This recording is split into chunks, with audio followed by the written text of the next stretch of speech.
Tracks it down in front. Matthews to Marner. Have to hurry. Kick scores. John Tavares overtime winner. This is absolutely unbelievable by Austin Matthews. A complete turnaround. Take the cake. To Mitch Marner.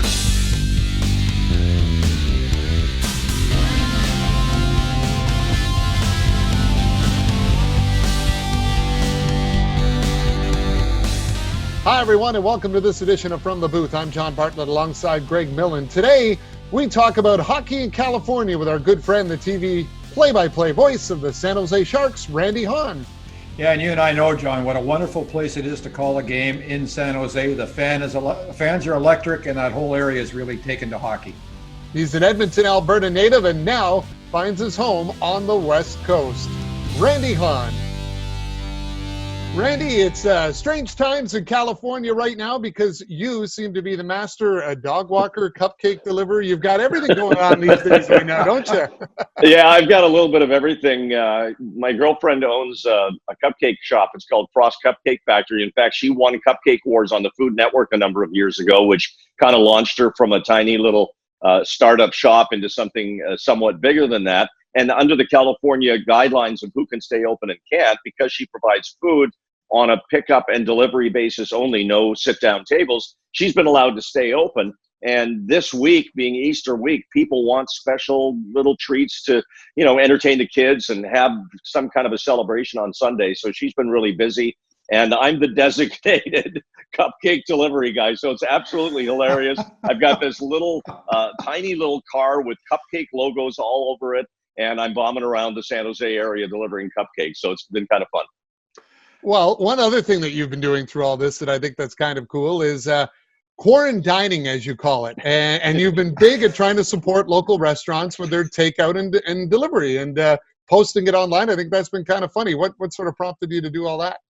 Well, just being in the business that the three of us are in, we tend to dine out a lot, not only when we're on the road, but even when we come home and you get to know the people who own the restaurants and you have your favorite places. And here in San Jose, there's several restaurants that are very Sharks centric. The players go there for game day meals and things of that nature. So I've been trying to, kind of go through my list of restaurateurs that have been very generous and kind to me over the years. And now they need help. It's that old thing where we hit up people, even the three of us. I'm sure we can all say that we've hit up people over the past to try and get a gift certificate or some kind of a thing for a charity event that we're involved in. Now those people who always come through need help. So my idea was to go and buy the food. I'm not asking it to be donated to me, and I don't want a discount, and I'm not using a gift card. And please, people, this is not the time to use gift cards. These merchants need money. They need financial help right now. But what I've been doing is just trying to go to these places, buy a meal, bring it home, lay it out here on a table. My girlfriend's absolutely fantastic at staging it all. And then we shoot a video. Not edited, just kind of a continuous 90-second or 2-minute video about what all the food is. And maybe a bottle of wine appears from one of my favorite wineries. And then we just put that out on social media. And it's kind of taken off and people enjoy seeing it. And they're wondering how I'm not gaining a lot of weight with all this takeout food. But after that one serving, my son gets the leftovers. So I'm pushing it off to someone with a higher metabolism. Sharing that's is caring. spectacular. That's spectacular. And I know you're a runner. We'll get into that in a moment on the road and things. I do want to ask you about your area. And you were one of the early ones hit. Of course, we were there, just missed it with the Ottawa Senators. They were going to close the building, and looking back, well, they probably should have, but we're not sure where, the Ottawa players did pick it up on that very same California trip. But can you give us an update, Randy? I hear things are better. Things are getting better. They've been so proactive in your area that it's been very positive in that regard. Yeah, the shelter in place has been emphasized here, as I know it has been in Canada and in Ottawa particularly. I've had some contact with Jamie Baker, who's speaking with his relatives there. And I think the shelter in place is even more vigorously enforced in areas of Canada maybe than it is in areas of the U.S. But specific to here, the San Jose, San Francisco Bay Area, people have been taking it quite seriously. And we've seen nothing even close to what's going on in the East Coast of the U.S. as far as the number of infections and, unfortunately, the number of deaths spiking in areas like New York City, particularly. And our governor here, Governor Newsom, seems to have really taken this thing at an early stage and gotten us serious about it a lot more quickly. Having said that, and with the curve maybe being flatter here than in other parts of the country, just today, a county health official indicated that it was highly unlikely that any pro sporting event involving fans would occur in this area until at least U.S. Thanksgiving. So that takes us to the end of November before, for example, the San Jose Sharks could have a home game with fans. So that is some new information that projects out the start of next NHL season to perhaps be problematic, at least in a market like this, and I would assume in other ones as well. So we'll just have to wait and see what happens. It seems to change every day, but we may, in fact, need to push next season out as well. We'll just have to wait and see. But here in our area, it has certainly not been as bad as it has been in other parts of the country. Well, good to hear from that standpoint. And like you said, things change day by day. So we'll have to see how it goes. But let's back it up now, because you talked about the difference with Canada and the U.S. You're a Canadian from Edmonton, but I want to talk about your start, because this is great. Take you back to the mid-'70s, and you started calling dog races in the Yukon. Now, I know we all have interesting backgrounds, but dog sled races in the Yukon, can you go from that to hockey in California? I can't think of anything more dramatic, but dog sled races in the Yukon, that is quite the start, isn't it? Yeah, well, I was very lucky because I was in high school. I was 15 years old, and I got a part-time job at the CBC radio station in Whitehorse. The designation was, we were called announcer operators. There was a lot of network operating, bringing the shows onto the air, but there was some announcing. And at a very young age, I literally fell into this situation. And one of the jobs of our radio station was to cover Sourdough Rendezvous, which is an annual winter carnival in Whitehorse in February, in the dead of winter. And they have all these various winter-oriented events. There was a famous flower packing contest to kind of reenact the hike over the Chilkoot Pass back in the Gold Rush days and things like that. But by far the biggest event was the dog sled race on the Yukon River. Now, this is not the Iditarod. It's a smaller version of that, and actually predates the Iditarod, which became a globally famous dog sled event. But this was our local little dog sled race. And the main broadcaster at the time, he's no longer with us, Terry Delaney. He had the key gig, which was the start and finish line. And then they needed someone mid-race to be able to add some commentary. And they put me on a bluff overlooking the river at the city of Whitehorse dump.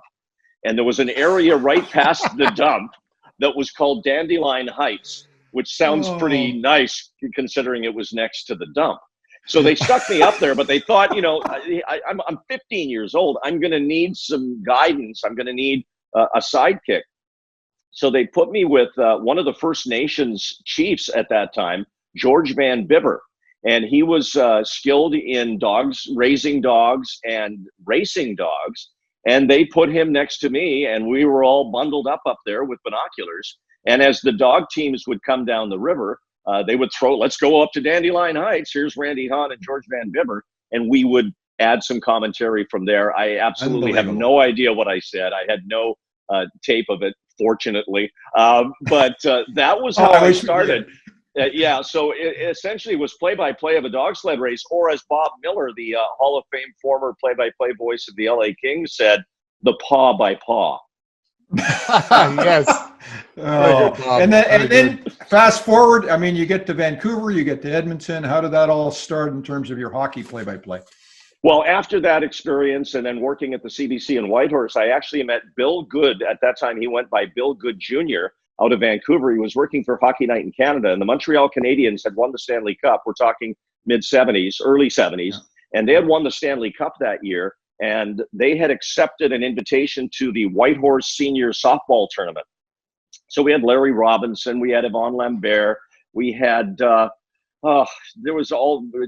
Rick Chartraw was on that trip. there was a whole collection of that era of Montreal Canadiens players who flew up to Whitehorse, participated in this softball tournament, but they also got to go, and I'm sure this is why most of the guys accepted the trip, they got to go out on a fly-in fishing trip, all the boys together, float planes, and just, catching lake trout by the dozens, and maybe having a couple of Molson Canadians as well. I got to go. There was one seat left on the plane, and I got to go on that plane. So I met Bill Good Jr. Fast forward, I got accepted to go to UBC that subsequent fall. And Bill said, if you're ever in Vancouver, contact me. I did.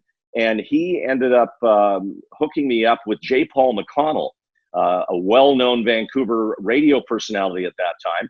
And he hired me at a radio station there in Vancouver to do weekend sports. I later left there. I was hired by Al Davidson, a legendary radio personality in Vancouver back in the day, and worked at CKNW for a number of years at the very same time that Jim Hewson worked there. So we were colleagues working on radio in Vancouver. I was probably 19 at the time, and Jim was maybe the same age. He had just come out of working in the Okanagan. And that's kind of where our broadcast careers launched. And then I went on to my first TV job later in Edmonton, later took a soccer play-by-play job in San Diego. And while I was there in San Diego doing TV soccer play-by-play, the Los Angeles Kings hired me to do their pregame, intermission, and postgame hosting. So that's kind of where my hockey TV career took off. While I was in Edmonton, I did radio hockey, Edmonton Oilers, and before that in Vancouver, I worked on the Canucks radio broadcasts as well. But the TV launch was through Prime Ticket in LA, working with the Kings, and then eventually the long and winding road took me to the Sharks. And you've done a variety of different sports too. Hockey hasn't been dog sled racing, obviously, but you've had your hand in some soccer and really across the board, more than just hockey along the way, haven't you? Yeah, soccer actually. Soccer took me to the World Cup, which I have not broadcast the Stanley Cup. Been to the one that the Sharks were in 2016, so I can't speak to what a career highlight that would be to call a Stanley Cup, but. Calling World Cup games for me was still one of the broadcast highlights of my life. I recall in 1990, I did the World Cup for TNT Sports, which was actually the first sporting event they had ever bought the rights to, Turner Network Television. Ted Turner bought the rights to the World Cup, and I got selected as one of the broadcasters. And I did a playoff game between Brazil and Argentina in Milan. And to this day, it was still one of the most remarkable events I ever did. Argentina won the game 1-0. Diego Maradona setting up Claudio Caniggia with the only goal of the game. And the Brazilian broadcasters, it's different than the way we do it over here, where one company like Sportsnet owns the rights, or NBC, and they have exclusivity. In Brazil, every TV station gets to go to the World Cup and televise the game. So there was all these Brazilian announcers there, and they were all around us, kind of in a zone where all the broadcasters were. And at the end of that match, 1-0, and that eliminated Brazil from the World Cup. They were all in tears on the air. You can imagine if you're doing a Leafs game in the playoffs, John, and the Leafs lost, and you were crying on TV. Wouldn't go over very well. No, that wouldn't go over very well at all, let alone a Senators game. But that's the way it was. And, when you do those games later on in '94, when the World Cup was in the U.S., I did a game in Dallas. It was between Nigeria and I can't remember the other team right now, but the game was aired at about 2 a.m. in Nigeria, which is the most populated country in Africa, about 130 million people, and very few have their own television. So they go to these squares in the cities and the villages where there's big screens put up for the World Cup. And you're doing this game, not to their audience necessarily, but you realize when you're doing it, there's over 100 million people in that country glued to every touch of the ball because it meant so much. And I ended up being involved in 3 World Cups in soccer. That was remarkable. And then along the way, I worked in Chicago there, anchored at NBC, then did Sports Channel in Chicago. My wife at the time was a weather anchor in Chicago, so we lived there, and I commuted back and forth to San Jose while I was doing the Sharks. But I also got to do things during lockouts like gymnastics, volleyball, college basketball, college baseball. So I got to dip my toes into a lot of different things. Randy, I do want to ask you about, for all young broadcast or any broadcaster, myself included, I've always been amazed at you play-by-play guys, the way you switch from sport to sport. And I mean, soccer's so totally different, I would think, than hockey. You know, one being a lot slower, and then hockey that speed. What are your philosophies on that, and how do you possibly shift gears like that as a play-by-play man? Well, it is a different shift, that's for sure. What got me into soccer was indoor soccer. I was hired as the broadcaster of the San Diego Sockers after I had been the broadcaster of the Edmonton Drillers, who were owned by Peter Pocklington at the time, when he also owned the Oilers. And actually, Peter was one of the people, I mentioned Bill Good Jr., J. Paul McConnell. Peter Pocklington was somebody who helped me a lot. He took all my immigration paperwork into San Diego and presented it to U.S. immigration with a letter of recommendation, helped me get, the proper paperwork to work in the U.S. So I owe a debt to Peter. But speaking to your question, the indoor soccer transition was easy. 3 forwards, 2 defenders, a goalkeeper. That's kind of like hockey, and it moves quite quickly. The ball moves fast. But you're right, in outdoor soccer, it's a much more measured pace, and you kind of, I think, really let the game breathe more when you're doing a broadcast like that. It's not necessary to fill all the airtime with voice. Because of that more subtle type of play, and it's just a different rhythm, so you adjust to that. Then you get to a game like college basketball, it's got a quicker pace again, so you're picking up the pace. Then you go to baseball and you drop it back again, and you let a little bit more of that color and that flavor come in. So I think it's just something you learn through doing it. And I tell so many young broadcasters, and I'm sure the two of you have people that contact you and are looking for advice and how to get in and how to get good at it. And, you can go to Ryerson in Toronto, you can go to Syracuse in New York, 2 of the prominent broadcasting schools in North America, and you can graduate with honors, but it doesn't necessarily mean you're going to be able to get in front of a microphone and a camera and do it. You have to do it. You have to find a practical way, whether that's moving to some small little town, which most people in our business have done, and get their start, like Whitehorse, and just do your reps and make your mistakes and get better at it. There's no other way to do it than to actually do it, in my opinion. You can't do it out of a book. Like have a tape recorder up in the corner of Chicago Stadium if you're Greg Millen and Darren Pang. That's how they started. Back when I was getting booted around by Keenan and Darren was trying to get a start in the business. Well, it's funny you said that too, because Darren Pang and I have a history at Sports Channel in Chicago. We both did University of Illinois Chicago games together, UIC, and then we also did the Illinois High School Boys Hockey Tournament together at the old United Center. And the old Chicago Stadium. Yeah. And then the very next year, I got the Sharks job, and he got the ESPN2 job, I believe, is where Panger started. So we kind of collided there in Chicago briefly, and then both went on, and now we laugh about those days. And it all comes full circle because you're both guests on From the Booth on this episode. So, and you're right. The other thing too is there's so many, I find now in minor hockey, there's so many online broadcasts. There's opportunities out there for young broadcasters to do it. And you're right. There's nothing like calling an actual game or having an internet stream, if you can, of any level of hockey. Even if it's 5 parents listening, it at least gives you that moment to try and work on it the way that we would. So I kind of offer the same advice. Whenever you have that opportunity, get some reps in. That's the biggest advice I think you can ask to anyone trying to start off in the industry. Yeah, for sure. It's all about doing it. It sounds so simple, but getting the words out of your mouth. And then, as painful as it is, going back and listening to those words sometimes and trying to figure out how you could say them better. Now I'm going to shift gears a little bit because you're a runner. People ask how you're keeping the weight off. Well, we're all able to run around where I'm at as well at the moment because I have some room to do it. Your favorite running city? I'd like to know. I watched you post some of them. We all have our favorites. How about it? Well, I would say right now my favorite running city is still Vancouver.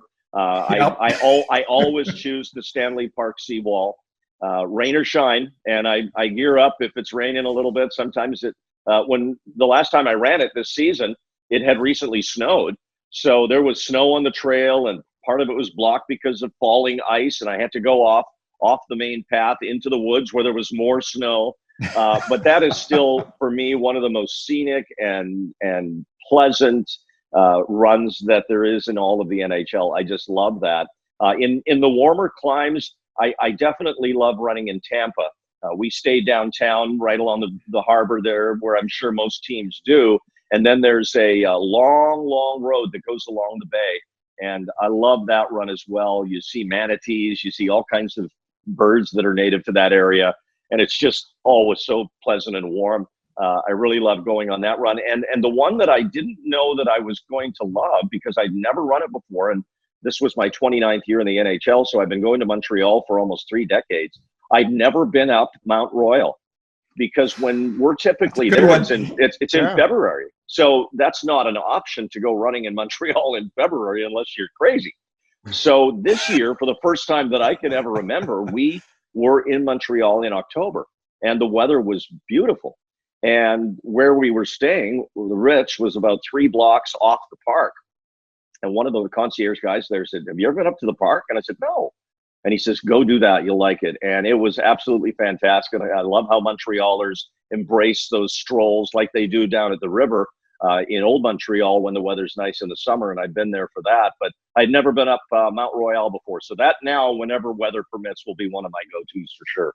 Yeah, it's a nice run around Beaver Lake and the whole area at the top of the mountain and the lookout over the city, which that lookout is where you see on TV all the time, the shot of downtown and the high overview of the city. That's where that comes from, on that lookout at Mount Royal all the time. So that's kind of cool. But yeah, what about Katy Trail in Dallas? That's another one that's a pretty good one. A lot of people talk about. You know, it's funny. I haven't ran. I mean, you haven't been on that one. I know. That's the one I have not been on, which is like crazy. I didn't even know about it until actually this show. And Randy, your number 1 and number 2 are the same for me in terms of your list.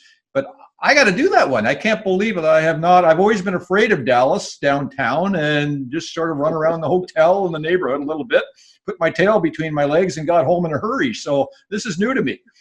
Well, there's 2 great things about Katy's Trail. 3, really. One, it's close to the hotels where we stay and close to the rink as well. Second best thing is how well it's organized and lit. And the family who lost their daughter, Katy, years ago is the family that started the trail and the refurbishment of it and the enhancement of it. And now it's become a treasure in Dallas. But the third best thing about it is at the end of the run, there's a bar called Katy's Ice House. The Ice House. Which is absolutely a fantastic place with this huge outdoor patio space. They have fire pits at night. They have great beer. They've got sports on the big screens, and it's always hopping. So I'm looking forward to all of this being over, where we can all gather again, and I can go for a run and then go to Katy's Ice House and rehydrate. And Randy, wait a minute. tell Greg what kind of food it is. Tell Greg I run in the morning. I run in the morning. That's just not going to work, I don't think. Hold on, Millsy, you'll love this part. Tell them what kind of food they serve at Katy's Ice House. What kind of a restaurant is it? Barbecue. Barbecue. Bartlett is driving me crazy. Every lunch, we got to find a barbecue, and I got to tell you, it's driving me nuts. I'm on a health kick, and he keeps doing it to me. My new partner the last couple of years, it's a lot of fun, though, I got to tell you. He knows them all. See, you talk barbecue. Even the dog's excited. Oh, yeah, the dog, Gidget. My girlfriend's dog's name is Gidget. Gidget, come here. Let's see Gidget. Calm her down. I don't know. Let's see if you can see Gidget. Oh, hi, Gidget. There we go. Yeah. Hi, buddy. She's a white golden retriever, a beautiful dog. Yeah, I love Goldens. I had one once in my life. They're wonderful dogs, aren't they? Oh yeah, they're fantastic. Except for the shedding. The shedding with the suit's a problem, but other than that. I've got my iRoomba going here 24/7 to try and get the hair off my floor. But you know what? That's a small price to pay for companionship. Absolutely. One last thing I want to get to before we're out of time here. It's kind of now coming full circle. Your connection that brought you to San Jose and became part of the Sharks is you were actually part of a group that was instrumental in getting the team to San Jose and having the Shark Tank built. And so your connection to this team really goes back to its grassroots, doesn't it? Yeah, it does. The city had just voted on building San Jose Arena back in the late 80s. And I coincidentally moved here with my wife at the time for her job while I was still doing the LA Kings broadcast. And I formed a group along with about 3 or 4 other people who were all attorneys called NHL Hockey San Jose. And our idea was bring an NHL team to this new arena, not the NBA, which everybody thought was going to happen around here, that the Warriors were going to move to San Jose. So we formed a nonprofit corporation. As soon as we formed it, we got a letter from then commissioner, the famous Gil Stein, who was the commissioner before Gary Bettman. And it was basically cease and desist using the name NHL. It's our trademark. But that's exactly what we wanted. We wanted to get their attention. So we changed it to Pro Hockey San Jose. They became friendly. Brian Burke, who's now a colleague of yours at Sportsnet at the time, was the assistant general manager of the Vancouver Canucks, working for Pat Quinn.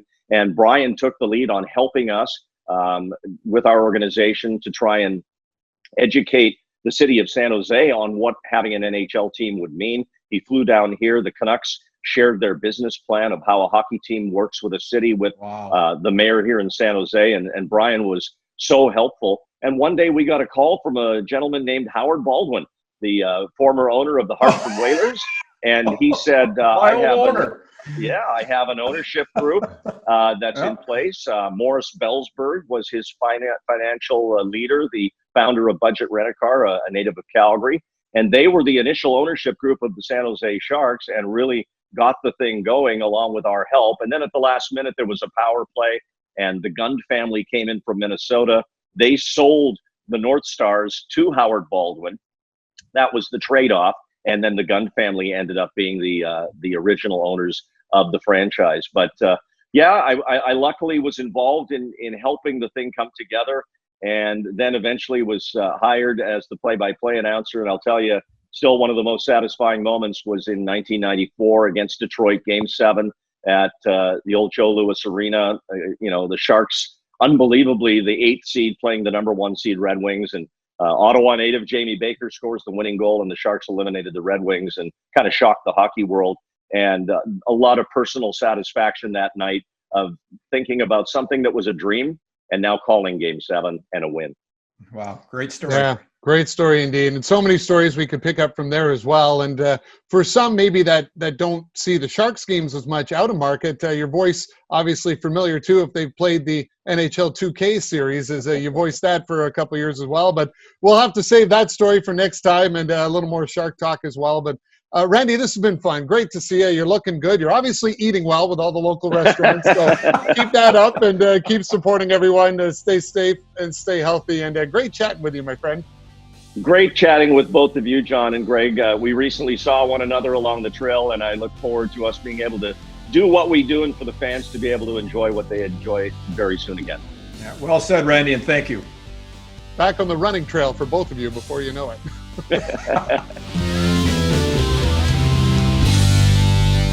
Well, great chatting with our friend Randy Hahn, and great stories as well, including how he started with dog sled races in Yukon. Yeah, it's incredible. The more stories we hear about broadcasters and play-by-play men, the more you hear about where they got their start, even if it is a dog race. Remarkable, really. Well, he also talked about when the Montreal Canadiens were up in the Yukon and doing their softball tour. The Canadiens back in the day used to release these big calendars that they had with big game day photos and had all the schedule on it. And included on that was the summer photos of the softball tour. So that's kind of a tour that Randy had an example of. And if you can see right there, a couple old buddies of yours, Rick Wamsley and Brian Engblom. But how about Rick Wamsley looking on that one right there? Wow, the Gumper. I mean, look at the shape he's in there. I don't remember that when he was my teammate with the Blues, but must have been early in the summer, earlier in his career. I don't know, but anyway, he's running the bases a lot. Poor Gumper. Well, hopefully you guys will be running the trails again soon. And that's our edition of From the Booth. Thanks for watching, everyone. We'll see you next time.